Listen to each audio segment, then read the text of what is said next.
বন্ধুরা দেখো, আজকেরা কিন্তু আমি চিকেন রাঁধতেছি।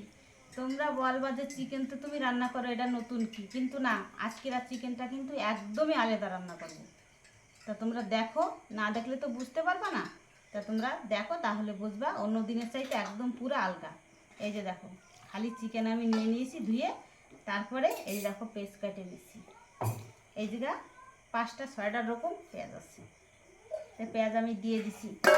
তারপরে এই যে দেখো বাটা মশলা, এতে আছে গোটা জিরা, তারপরে আদা রসুন আর আছে পোস্ত। এই যে আমি গ্রাইন্ডারে বাটে নিছি, এইগুলো এবার দিয়ে দেবো।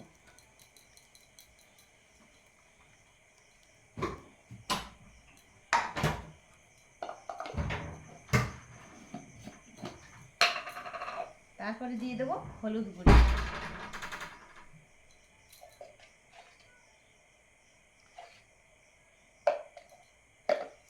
দিয়ে দেবো লবণ,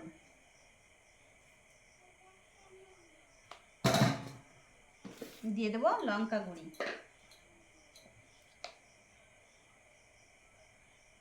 লঙ্কা একটু অল্প দেবো। আমার ছোটো মেয়ে আবার খাইতে পারে না লঙ্কা, তার জন্য অল্প দিলাম। তারপরে এই যে দেখো, কাইটে ভিজায় রাখছিলাম এই আলু আর 2টা টমেটো, এগুলো দিয়ে দেবো একসাথে।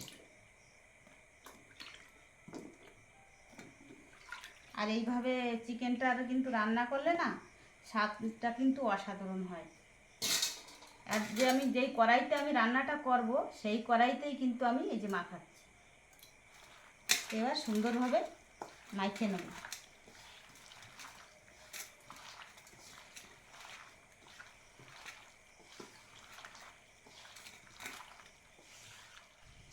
এই যে দেখো, সুন্দরভাবে কিন্তু আমি মাখিয়ে নিয়েছি, এই দেখো।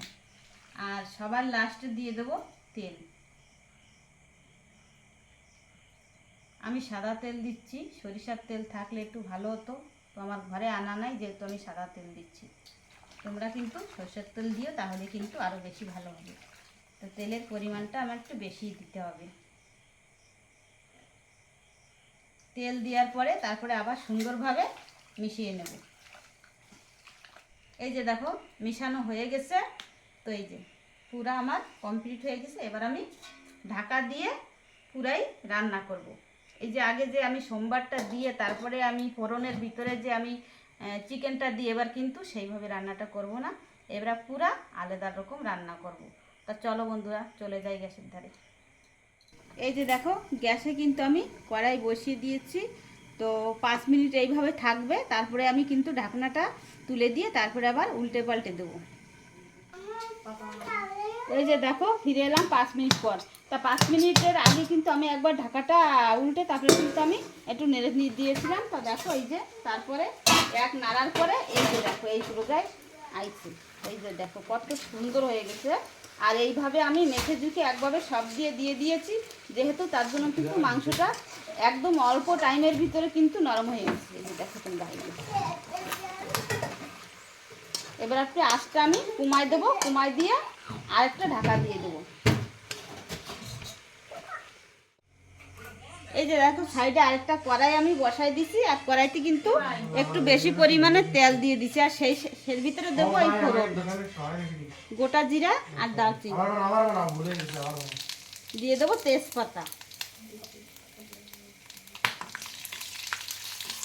একটু লাল করে ফোড়নটা ভেজে নেবো। এই দেখো, ফোড়ন ভাজা হয়ে গেছে। এবার গ্যাসটা অফ করে দেবো। ফোড়নটা একটু আমি ঠান্ডা করে নেব। গ্যাস অফ করে দিয়েছি, এবার ঠান্ডা হয়ে যাবে। এবার আমি চলে যাব সেই মাংসর ধারে, দেখি কীরকম হচ্ছে। এই যে দেখো, অল্প একটু ঢাকা দিয়েছিলাম, চলে আসলাম। তো ঢাকনাটা তুলে দিচ্ছি। দেখো, চিকেনটা কিন্তু একদমই হয়ে গেছে, তাই না? আর এই যে সাইডে যে আমি চুলাতে আরেকটা যে ফোড়ন দিয়েছিলাম, এই ফোড়নটা এবার মাংসের ভিতর দিয়ে দেবো।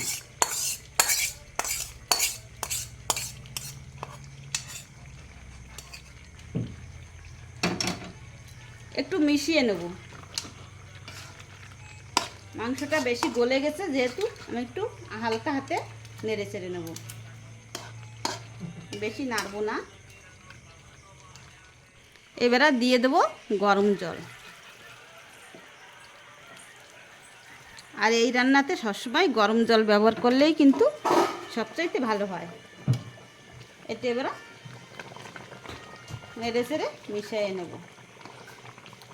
দেখো বন্ধুরা, যেহেতু আমি এইভাবে মেখে নিয়ে সব কিছু মশলা দিয়ে আমি এই যে চিকেনটা যে বসিয়েছিলাম তার জন্য কিন্তু এতই গলে গেছে, একদম অল্প টাইমের ভিতর কিন্তু আমার রান্নাটা হয়ে গেল, বেশি টাইম লাগলো না।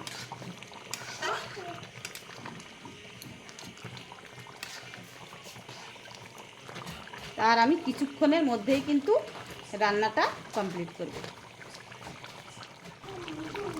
তা দেখো বন্ধুরা, রান্নাটা কিন্তু আমার হয়ে গেছে, এবার আমি তুলে নেব। তো লাস্টে এই যে গরম মশলা, এই গরম মশলার পাউডারটা দিয়েই কিন্তু আমি কমপ্লিট করে দেব। তো হয়ে গেল আমার রান্না। তো বন্ধুরা, আমার মা তো আজকে অন্য স্টাইলে বলছে চিকেন রাঁধছে, তো চলো ট্রাই করি ভাই।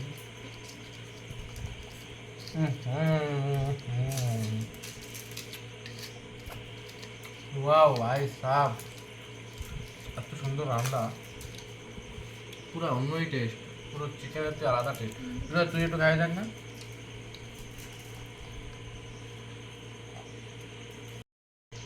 সত্যি তো মামা, আজকে তো পুরো মাংস মটনের মতন লাগতেছে। হ্যাঁ রে, পুরো আলাদা টেস্ট। হয় মানে মশলা আলাদা দিচ্ছে আজকে। হয়।